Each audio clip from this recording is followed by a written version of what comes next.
അവർ തീന ആരാധിക്കുന്ന ആളുകൾ, അവര് വേണ്ട. എന്നാ പിന്നെ റോമക്കാർ അക്രമികളായ ഭരണാധികാരികളാണ്. എങ്കിൽ റോമക്കാർ വിശ്വസിക്കുന്നത് തൗറാത്തിലാണ്, ഇഞ്ചീലിലുമാണ്, ബൈബിളിൽ വിശ്വസിക്കുന്നവരാണ്.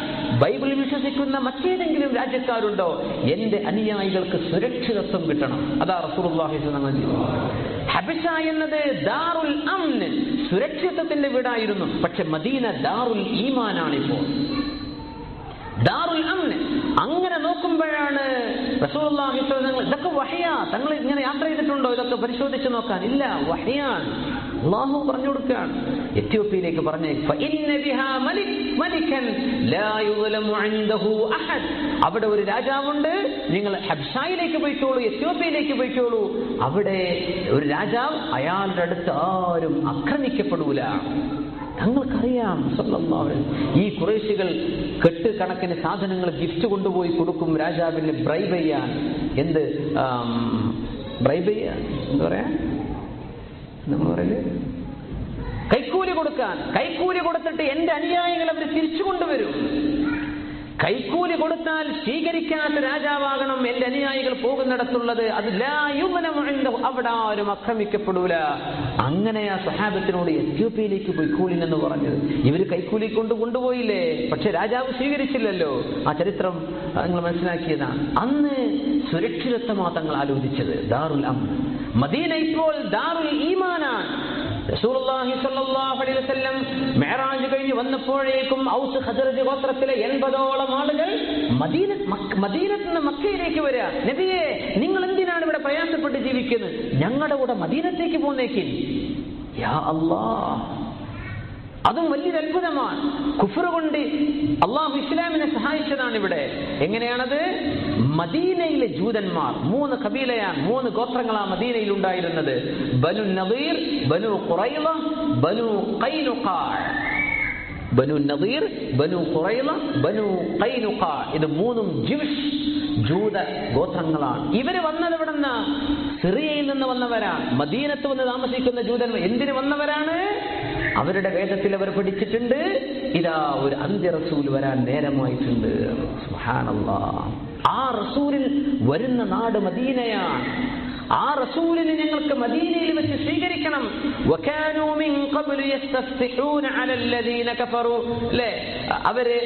അവര് മദീനക്കാരായ അറബികളോട്, ഔസ് ഖസ്റജ് 2 ഗോത്രങ്ങളാണ്, ഔസുകാരും ഖസ്റജുകാരും.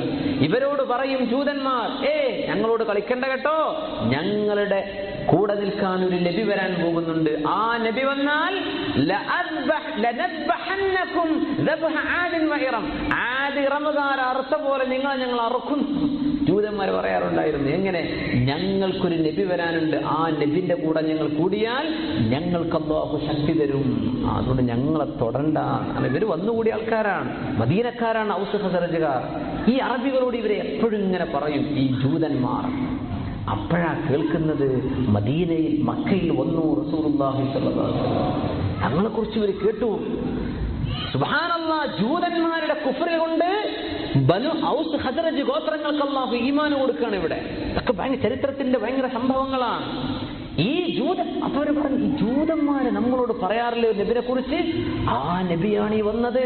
ജൂതന്മാർ ആ നബിക്ക് കൈ കൊടുക്കുന്നതിന് മുമ്പ് നമുക്ക് ആദ്യം പോയിട്ട് കൈ കൊടുക്കാം, ആ നബിയെ നമുക്ക് സ്വീകരിക്കാമെന്ന് പറഞ്ഞ് രാത്രിയാണ് മഹാനായ സഅദ് റളിയല്ലാഹു തആല അടക്കമുള്ള സംഘം മക്കയിലേക്ക് പോകുന്നത്. അതാണ് അഖബ ഉടമ്പടി. അഖബയിൽ ചെന്ന് അവർ ഹജ്ജിന് വന്നതാ. അല്ലാഹുവിന്റെ റസൂൽ പറഞ്ഞു, നബിയെ, നിങ്ങളെ സ്വകാര്യമായിട്ട് ഞങ്ങൾക്കൊന്ന് കാണണമെന്നുണ്ട്. ഞങ്ങൾ പറഞ്ഞു, ഞാൻ കാണാം. അങ്ങനെ മഹാനായ അബ്ബാസ് റളിയല്ലാഹു അൻഹുവിന്റെ കൂടെ, അന്ന് അബ്ബാസ് എന്നവർ മുസ്ലിമായിട്ടില്ല, അവരുടെ കൂടെ ചെന്ന് നബി ഞങ്ങൾക്ക് ബൈഅത്ത് ചെയ്തു, ഞങ്ങളുടെ നാട്ടിലേക്ക് പോര് നബിയെ, നിങ്ങളെ ഞങ്ങൾ സ്വീകരിക്കാം. കലിമ ചൊല്ലി മുസ്ലിമായി 80 ആളുകൾ മദീനയിലേക്ക് പോയിരിക്കുകയാണ്. റസൂലുള്ളാഹി സ്വല്ലല്ലാഹു അലൈഹി വസല്ലം ഞങ്ങൾ സ്വീകരിക്കാൻ അല്ലാഹു സെറ്റപ്പുകൾ തയ്യാറാക്കുകയാണ് എന്നർത്ഥം.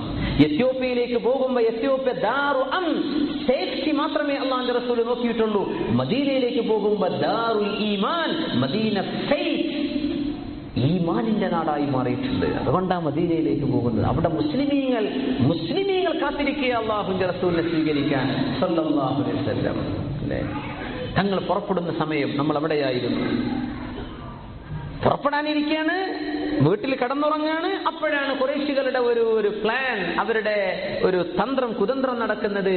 7 ഗോത്രത്തിലെ ഓരോരോ ചെറുപ്പക്കാർ ഒരുമിച്ച് തങ്ങൾ വീട്ടിൽ പുറത്തിറങ്ങുമ്പോ ചാടി ഒറ്റക്കങ്ങ് വെട്ടി കൊലപ്പെടുത്തിയാൽ ആരാ കൊന്നത് എന്ന് ആർക്കും അറിയില്ലല്ലോ. പിന്നെ എന്തെങ്കിലും പ്രശ്നം വന്നാൽ 7 ഗോത്രങ്ങൾക്ക് ഏറ്റെടുക്കാം, നബി തങ്ങളെ വധിക്കാം എന്നവർ പ്ലാൻ ചെയ്തു. ഖുർആൻ ഇടപെടുന്നു. ബിസ്മില്ലാഹിർ റഹ്മാനിർ ബില്ലാഹി സമീഉൽ അലീം മിനശ് ശൈത്വാനിർ റജീം. ഇല്ലാ തൻസുറൂഹു ഫഖദ് നസറഹുല്ലാഹ് ഇദ് അഖ്റജഹു അല്ലദീന കഫറൂ.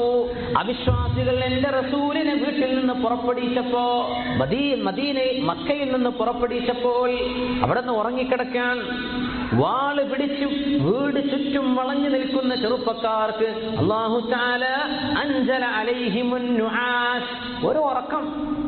അവരെ ഉറങ്ങിപ്പോയി. ഇങ്ങനെയുണ്ടോ ഉറങ്ങിപ്പോന്ന്? രാത്രി വണ്ടി ഓടിക്കുന്ന ആൾക്കാരുണ്ടോ ഉറങ്ങിപ്പോന്ന്? ഉറങ്ങാതെ നടക്കുന്ന ഉറങ്ങാൻ നല്ല ഒരു സീരിയസ്നെസ് തോന്നൂലേ?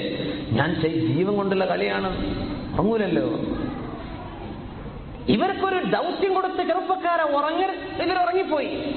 നേരം വെളുക്കാറായപ്പോ അല്ലാഹുവിന്റെ ഹബീബിന് വഹി വന്നു, നബിയേ അങ്ങയെ വധിക്കാൻ പ്ലാൻ ചെയ്ത ആളുകൾ നിൽപ്പുണ്ട് പുറത്ത്. ഒരു കാര്യം ചെയ്യണം, ഹസ്നതം മിനത് തുറാബ്, അങ്ങയുടെ ആയുധം മറ്റൊന്നുമല്ല ഒരു പിടി മണൽ അങ്ങ് എടുത്തേക്കണം, കയ്യിൽ ഓതിയേക്കണം. യാസീൻ വൽ ഖുർആനിൽ ഹകീം ഇന്നക ലമിനൽ മുർസലീൻ, അങ്ങ് അല്ലാഹുവിന്റെ റസൂലാണ് നബിയേ. യാ അല്ലാഹ്, ആ ഭാഗങ്ങൾ ഓതിയിട്ട് ഫഅഗ്സൈനാഹും ഫഹും ലാ യുബ്സിറൂൻ, അവരുടെ കണ്ണുകളെ നാം മൂടി വെച്ചിരിക്കുന്നു, അവർക്ക് കാണാൻ കഴിയില്ല. അതുവരെ ഓതിയിട്ട് ഈ മണലിലേക്ക് ഊതിയിട്ട് അങ്ങോട്ട് എറിഞ്ഞേക്കണം നബിയേ സല്ലല്ലാഹു അലൈഹി വസല്ലം. വാതിൽ തുറന്നു, എറിഞ്ഞത് പരമാർത്ഥം സർവ്വ ആളുകളുടെയും കണ്ണിൽ മണലായി. ഇതാണ് അല്ലാഹു പറയുന്നത്. എറിഞ്ഞാൽ മുമ്പിലുള്ള ആളുടെ കണ്ണിലല്ലേ ആവുള്ളൂ, സർവ്വരുടെ ചുറ്റുമുള്ള ആളുടെ കണ്ണുകളിൽ മണലായി. അവർ വിചാരിച്ചൊരു സാൻഡ് സ്റ്റോം നടക്കുന്നുണ്ട്, ഒരു മണൽക്കാറ്റ് നടന്നിട്ടുണ്ട് എന്ന്. കണ്ണിങ്ങനെ തിരുമ്മിങ്ങനെ നിൽക്കുന്ന സമയത്താണ് വാതിലിലൂടെ കൂളായിട്ട് ഇറങ്ങുന്നത് റസൂലുള്ളാഹി സ്വല്ലല്ലാഹു അലൈഹി വസല്ലം. എന്റെ നബിയെ അവർ കൊലപ്പെടുത്താൻ നോക്കിയപ്പോൾ ഞാൻ അവിടെ സഹായിച്ചു. എങ്ങനെ? കാണാൻ പോലും കിട്ടിയില്ല എന്റെ റസൂലിനെ അവർക്ക് സ്വല്ലല്ലാഹു അലൈഹി വസല്ലം. ഇത് അല്ലാഹു ചെയ്ത പണിയാണ്. ഇതുകൊണ്ട് ഖുർആൻ പറഞ്ഞു, വമാ റമൈത ഇദ് റമൈത വലാകിന്ന അല്ലാഹു റമാ, അന്ന് എറിഞ്ഞ നേരത്തെ നബിയെ നിങ്ങളല്ല എറിഞ്ഞത്, അല്ലാഹുവാണ് എറിഞ്ഞത്. അത് ഭയങ്കരമാണ്. കാരണം തങ്ങളുടെ ഒരു സ്വാഭാവികമായ ഒരു പ്രവർത്തനം കൊണ്ട് അത് നടക്കൂല. അല്ലാഹുവിന്റെ സഹായമാണ്, മുഅ്ജിസത്തായിരുന്നു അത്. അവിടെ അല്ലാഹു സഹായിച്ചു. പിന്നെയോ ഇദാ ഖറജഹുൽ ലദീന കഫറു സാനിയത്നൈൻ ഇദ്ഹുമാ ഫിൽ ഗാർ, അവർ രണ്ടുപേരും ആ ഗുഹയിലായിരുന്നപ്പോഴും ഞാൻ സഹായിച്ചിട്ടുണ്ട്. ഗുഹയിൽ കയറിയപ്പോ ഞാൻ സഹായിച്ചു. എന്താ സഹായിച്ചത്? റസൂലുള്ളാഹി സ്വല്ലല്ലാഹു അലൈഹി വസല്ലം പുറപ്പെട്ടപ്പോ ഇവിടെ മറ്റൊരു കാര്യം പഠിക്കാനുണ്ട് മുഅ്മിനീങ്ങളെ. മറ്റൊരു വിഷയം മനസ്സിലാക്കണം. അല്ലാഹുവിന്റെ റസൂല് രക്ഷപ്പെട്ടു എന്ന് ഖുറൈശികൾ അറിഞ്ഞപ്പോ അവർക്കത് ഭയങ്കര അഭിമാനത്തിന്റെ പ്രശ്നമല്ലേ?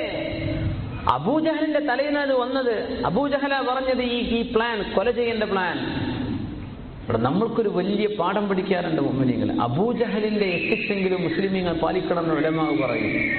അബൂജഹലിന്റെ ചില മാന്യതകൾ. അബൂജഹലിനെ അങ്ങോട്ട് കളിയാക്കിയില്ലേ ഖുറൈശികൾ? അബൂജഹൽ എന്തിനു പറ്റി? ഒറ്റയ്ക്ക് ആ നബിയും ഒരേ ഒരു കൂട്ടുകാരനും മാത്രം ബാക്കിയായിട്ട് നിങ്ങളെ കൊണ്ട് കൊല്ലാൻ പറ്റിയിട്ടില്ല. ഇനി ഒന്നും മിണ്ടാതിരിക്കും. കണ്ടല്ലോ, ഇലക്ഷനിലൊക്കെ വല്ല വീമ്പിളൊക്കെ ഇട്ട അവസാനം ആകെ അമ്പി തോറ്റാൽ പിന്നെ അത് മുമ്പിൽ നടന്ന ആളെയൊക്കെ എല്ലാവരും ചീത്ത വരാൻ അല്ലേ? അബൂജഹലിനെ കളിയാക്കാൻ തുടങ്ങി. അബൂജഹൽ എന്ത് ചെയ്യാൻ പറ്റും? നമുക്ക് കിട്ടിയില്ല. കിട്ടിയെങ്കിൽ നമ്മൾ കൊന്നേനെ. ആളെ കിട്ടണ്ടേന്ന് ചോദിച്ചു അബൂജഹൽ. എന്തുകൊണ്ട് കിട്ടിയില്ല? അവിടെ ഉറങ്ങിക്കിടക്കുമ്പോ ആ വീട്ടിലേക്ക് ചവിട്ടിക്കടന്ന് കയറിയിട്ട് പുതപ്പെടുത്തിട്ട് വധിച്ചൂടായിരുന്നോ? അറബി ചോദിച്ചു. അപ്പൊ അബൂജഹൽ കൊടുത്തൊരു മറുപടി നമ്മളൊന്ന് ചെവി തുറന്ന് കേൾക്കണം മുമ്പിനെ. അറബ്, ഞാൻ മുഹമ്മദ് നബി സല്ലല്ലാഹു അലൈഹി വസല്ലം ഞങ്ങളുടെ വീട്ടിലേക്ക് ചവിട്ടി തുറന്ന് കടന്നിട്ട് മുഹമ്മദ് നബിയെ കൊല്ലണം, ഇതല്ലേ നിങ്ങൾ പറഞ്ഞത്? എന്നിട്ട് എന്നെ പറ്റി പിന്നെ അറബികൾ ചരിത്രം പിന്നെ എന്നെ പറ്റി പറയണം. ഹതക അംറു ഇബ്നു ഹിശാം ഹുർമത ബൈതി മുഹമ്മദിൻ വറവഅ ബനാതി, മുഹമ്മദ് നബി സല്ലല്ലാഹു അലൈഹി വസല്ലമ തങ്ങളുടെ വീടിന്റെ പവിത്രത അബൂജഹൽ തകർത്തുവെന്നും മുഹമ്മദ് നബിയുടെ വീട്ടിൽ കയറി അവിടുത്തെ പെൺമക്കളെ ഞാൻ പേടിപ്പിച്ചെന്നും എന്നെ പറ്റി ചരിത്രം പറയണല്ലേ, ഞാനത് ചെയ്യൂല. യാ അല്ലാഹ്, അള്ളാഹുവിന്റെ റസൂലിന്റെ കൊടിയ ശത്രുവായി പറയണത്. ഈ ഒരു മാന്യത ചില മുസ്ലിമീങ്ങൾക്ക് വേണമെന്നാണ് ഞാൻ പറയുന്നത്. മറ്റുള്ളവന്റെ അഭിമാനം പിച്ചിച്ചീന്നല്ല, മറ്റുള്ളവന്റെ സ്വകാര്യതയിലേക്ക് നീ കടന്നു ചെല്ലില്ല. അള്ളാന്റെ റസൂലിനെ പറ്റി അബൂജഹൽ പറഞ്ഞ വാക്കാൽ വതഖൂലൽ അറബ്, എന്നെ പറ്റി അറബികൾ പറയണല്ലേ, ഹതക അംറു ഇബ്നു ഹിശാമിൻ ഹുർമത ബൈതി മുഹമ്മദിൻ സല്ലല്ലാഹു അലൈഹി വസല്ലം വറവഅ ബനാതി. മുഹമ്മദ് നബിയുടെ വീടിന്റെ ഹുർമത്ത് ഞാൻ പിച്ചു ചീന്തിയെന്നും മുഹമ്മദ് നബിയുടെ വീട്ടുകാരെ പെണ്ണുങ്ങളെ ഞാൻ പേടിപ്പിച്ചു എന്ന് എന്നെ പറ്റി പറയണല്ലേ, അതാണ് നിങ്ങൾ ഉദ്ദേശിക്കുന്നത്. ഞാനത് ചെയ്യൂല അബൂജഹൽ. യാ അല്ലാഹ്, എത്ര ശത്രുക്കളാണ്, ശത്രുതയിൽ പോലും മാന്യത ഉണ്ടായിരുന്നു. നമുക്ക് അറബികളിൽ നിന്ന് പഠിക്കേണ്ട വിഷയങ്ങളാണ്. നമ്മൾ ചോദിച്ചാൽ അറബികളൊക്കെ ഉഷാറാണ്, ഒട്ടും ഉഷാറല്ല. നമ്മൾ ഉഷാറാണെങ്കിൽ നമ്മുടെ അടുത്തേക്ക് അല്ലാഹുവിന്റെ റസൂലിനെ പറഞ്ഞയക്കുക സല്ലല്ലാഹു അലൈഹി വസല്ലം. തങ്ങൾക്ക് സ്വഹാബത്തായി അള്ളാഹു തിരഞ്ഞെടുത്തത് അറബികളെയാണ്. അവരിൽ ഒരുപാട് നന്മകളുണ്ട്, ഭയങ്കരമാണ്. മഹാനായ അബുൽ ഹസൻ അലി അൽ ഹസനി നദ്വി സാഹിബൊക്കെ എന്തുകൊണ്ട് മക്കക്കാരെ അള്ളാഹു മദീനക്കാരെ ഹബീബായ തങ്ങളുടെ അപ്പോസ്തലന്മാരായി ആയിരിക്കാൻ അള്ളാഹു തിരഞ്ഞെടുത്തു? അതിന്റെ ചില കാരണം മുതവല്ലി ശഅറാവി തങ്ങൾ അവരുടെ സീറത്തുൻ നബിയിൽ വിവരിക്കുന്നുണ്ട്. ഭയങ്കര അത്ഭുതമാണ്, അവരുടെ ക്യാരക്ടർ അത്ഭുതമാണ്. ഇരിക്കട്ടെ, അങ്ങനെ രക്ഷപ്പെടുകയാണ് റസൂലുള്ളാഹി സ്വല്ലല്ലാഹു അലൈഹി വസല്ലം. മദീനയിലേക്ക് രക്ഷപ്പെടുകയാണ്.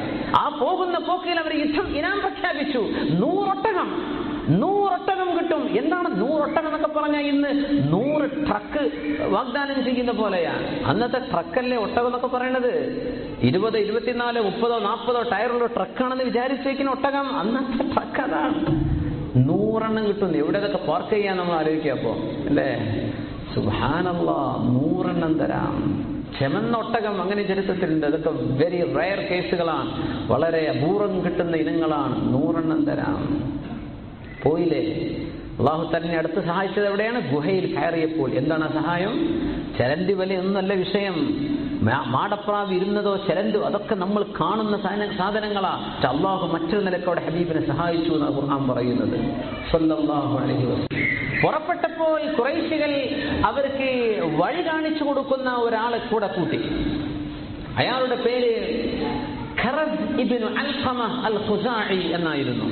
ഖറസ് ഇബ്നു അൽഖമ അൽ ഖുസാഇ.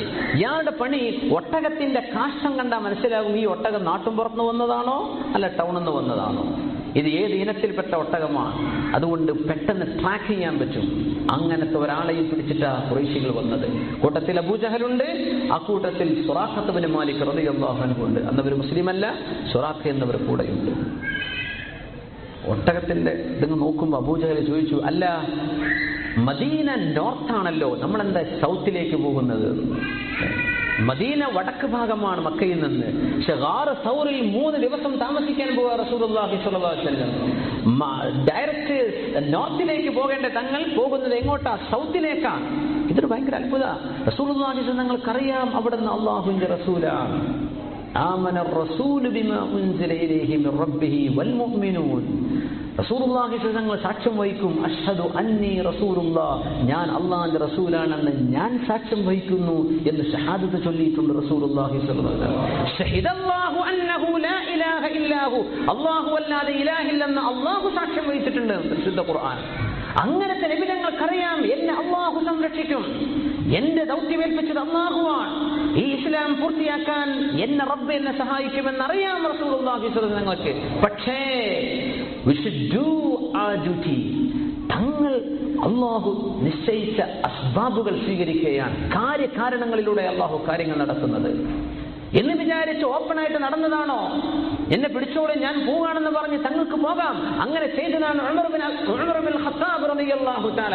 ഉമർ തങ്ങളാ പറഞ്ഞത്, ഉറക്കെ പറഞ്ഞു പോകുന്ന നേരത്തെ, ആർക്കെങ്കിലും സ്വന്തം ഭാര്യമാരെ വിധവകളാക്കണമെന്ന് പൂതിയുണ്ടെങ്കിൽ, സ്വന്തം കുട്ടികൾക്ക് വാപ്പ വേണ്ട എന്ന് ആഗ്രഹമുണ്ടെങ്കിൽ എന്റെ കൂടെ പോന്നോ, ഞാൻ പോവാണ് മദീനത്തേക്ക്. ഇത് പറഞ്ഞ ആളാണ് ഉമർ ഫാറൂഖ് റളിയല്ലാഹു. ബാക്കി എല്ലാവരും ഒറ്റക്കൊറ്റക്കാ പോയത്. ഉമർ തങ്ങൾ ഉറക്കണ് പറഞ്ഞു, കുട്ടിക്ക് വാപ്പ വേണ്ടെന്നും പെണ്ണുങ്ങൾക്ക് ഭർത്താവ് വേണ്ടെന്നും പൂതിയുള്ളവര് എന്റെ കൂടെ പോന്നേക്ക്, ഞാൻ ഈ മലയുടെ ബാക്കിലൂടെ പോണത്, എന്റെ കൂടെ പോരെന്ന് പറഞ്ഞു. ഞാൻ പോവാണ് മദീനത്തേക്ക്. ഫാറൂഖ് റളിയല്ലാഹു സ്വഹാബത്ത് പറയാ, തങ്ങൾ ഭീരുവായതുകൊണ്ടാണോ തങ്ങൾ ഇങ്ങനെ പോയത്? അല്ല, ധൈര്യവാനായ ആളുകൾക്ക് ഇനി ഒരു മാതൃക വേണ്ട. പക്ഷേ സ്വഹാബത്തിൽ പാവപ്പെട്ട ആളുകളുണ്ട്, ഇവർക്ക് ഇങ്ങനെ ഓപ്പൺ ആയിട്ട് ചെയ്യാൻ പറ്റുമോ? ഉമർ റളിയല്ലാഹു അൻഹു തറവാടുള്ള മഹാനാണ്, ധൈര്യമുള്ള ആളാണ്. പക്ഷേ ധൈര്യമില്ലാത്ത പാവപ്പെട്ട ആളുകൾക്ക് മാതൃക വേണം. അത് റസൂലുള്ളാഹി സ്വല്ലല്ലാഹു അലൈഹി വസല്ലം കാണിച്ചു കൊടുക്കാം. മറ്റവർക്ക് അവർക്ക് സ്വന്തമായിട്ട് ചെയ്യാം. മാതൃക കാണിച്ചു കൊടുക്കണ്ടേ റസൂലുള്ളാഹ്? ബഹുഭൂരിപക്ഷം ആളുകൾ ദുർബലരാണ്, അവർക്ക് മാതൃക കാണിച്ചു കൊടുക്കുക. നിങ്ങൾ ഇങ്ങനെ ചെയ്തേക്കിൻ. അതുകൊണ്ട് സ്വകാര്യമായി പോകുന്നതിൽ ഒട്ടും പ്രയാസം തോന്നണ്ട.